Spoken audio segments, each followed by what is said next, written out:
Manuel Cruz, Executive Director of the Lower Rio Grande Valley Development Council. Manny, it's great to catch up with you again. I'm going to just say two words to you and you go from there. Mass transit. Mass transit. Well, that's a huge endeavor that we're looking into. We've been researching that since I took on this role of Executive Director back in 2020. So we discovered that there was a House Bill 71 that would authorize the Lower Rio Grande Valley Development Council to create a regional transit authority. And so the bill exists, and we would have to present it before the voters to see if they would approve. And if they would approve, we would create that regional transit authority. However, the way the bill is written currently, the funding streams would not be sufficient to continue with what we're doing now with Valley Metro. 50% would have to go to rail, and so that, as you know, is not feasible at this time. That's another project that we would look into once and if we become an RTA, because there's more potential as an RTA, Regional Transit Authority, to do more. It would provide us with local control, and we would have to find, identify the funding source that would contribute to that transit authority. But you're encouraged that the legislation exists. It's not like you've got to go to the legislature and say, can you pass this bill to allow us to do it? It's on the books. It's on the books, but the way it's written, we had a meeting on May 22nd here at the COG with all the most of the elected officials. Judge Cortez was here, and as you know, he's part of the Prosperity Task Force, created that. And so that's been the outcry of the population, is that we need more routes, we need more buses, more services. And so right now we're restricted because we are funded pretty much, 95% of our operations comes from funding from TxDOT or the Federal Transit Administration. And so we're restricted. We have set routes, dedicated routes that we can't deviate from. Now, being a regional transit authority, we would be our own entity.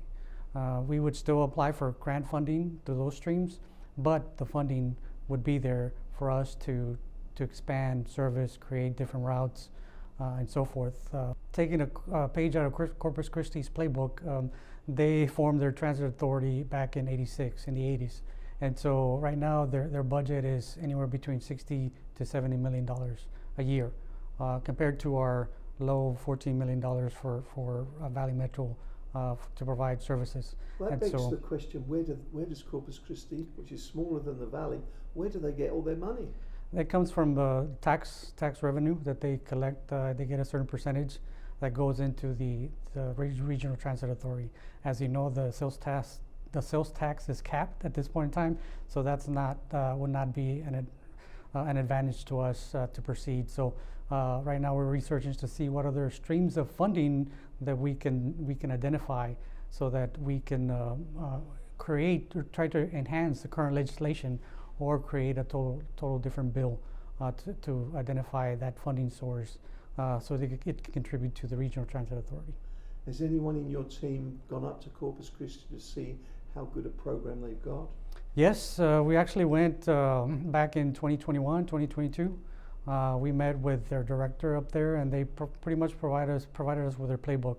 And that's why I'm telling you the information about Corpus, because again, we're using that as a model. And also Laredo, actually they came to our meeting on May 22nd and provided us an in-depth information on how they become a district, and how they're funded, and how much funding that they have to run their transportation system. So Laredo's got a rapid transit? They have a regional transit authority that provides a mass transit, rapid transit. It's one and the same. Any idea how much money they spend on it? Probably around 40 to 50 million. Sounds about right.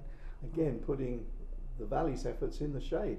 Yes, and this is something that really, if you look at the nation, has not been accomplished or thought of, because we're approaching this as a regional approach, and not as an individual city or county or entity.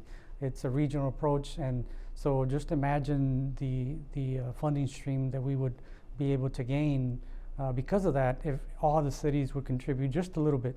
to the service. We would be able to expand, enhance, and contribute back to the individual communities in the funding that we collect. So we're going along with this interview and we're mentioning all these different terms for it, but for Joe Public, that people that have lived in the valley all their lives, you don't miss what you've never had. Can you define what rapid transit, mass transit means? Rapid transit, mass transit is pretty much having more assets out there for the community to use, more service.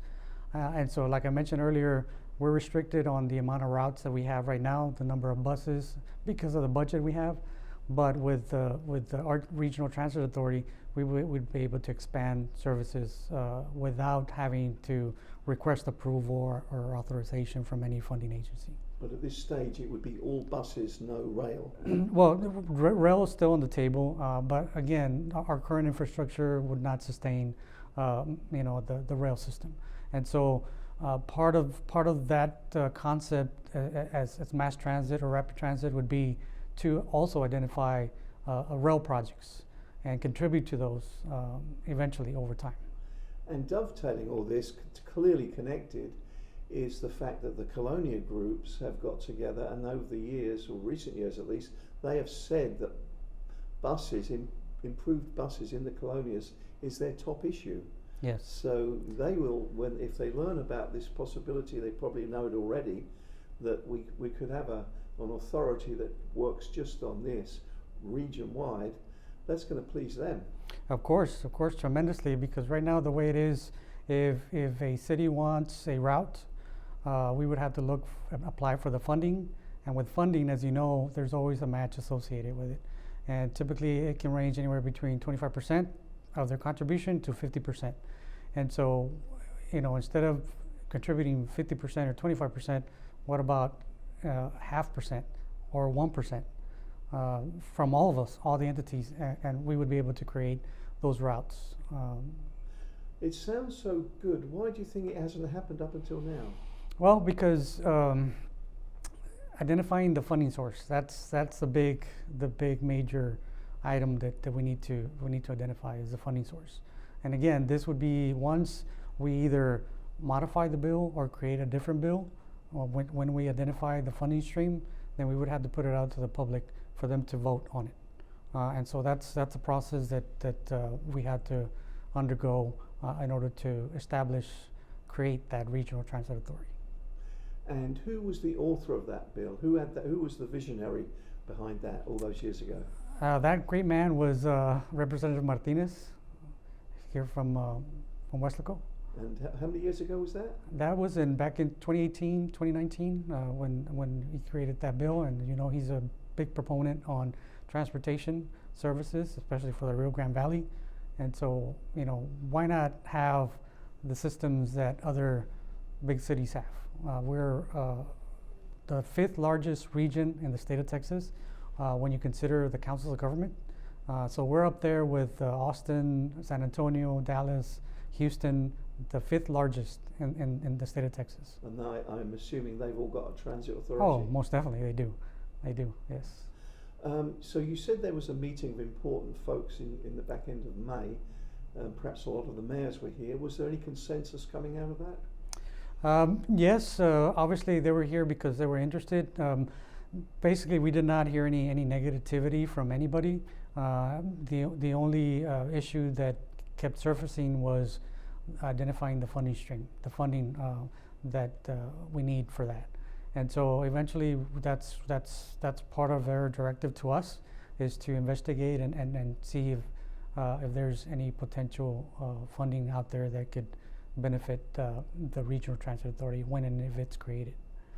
And we know that Hidalgo County Judge Richard Cortez and his Prosperity Task Force are big supporters of this. Does it help you to know that an entity that large with so many members on different committees, that you've got their support? Does that help you? Yes, most definitely. That's heaven sent. I mean, that's great. That's great that they support it, because it makes our tasks and our jobs a lot easier when you have the full support from elected officials, because at the end of the day, it's their system, it's their project, and so like I said, we deserve that that mass transit, that rapid transit, regional transit authority, just as much as the big cities do. And next steps, what do you think the next steps are now? The next steps, obviously, we already had the meeting. We're going to have more meetings. We actually created a committee. It's called the Regional Mobility Advisory Committee, RMAC. And so they'll be meeting periodically as we gather information to present to them. And so once we identify the funding source, we would obviously meet with them and obviously contact our representatives to see who would be willing to author and co-author a revision to the bill or a new one altogether. Is there anything else you'd like to say on this issue, Manny? No, that's it. Thank you very much Yes, for sir. today's interview. We have learned a lot. Yes. Thank you. Thank you.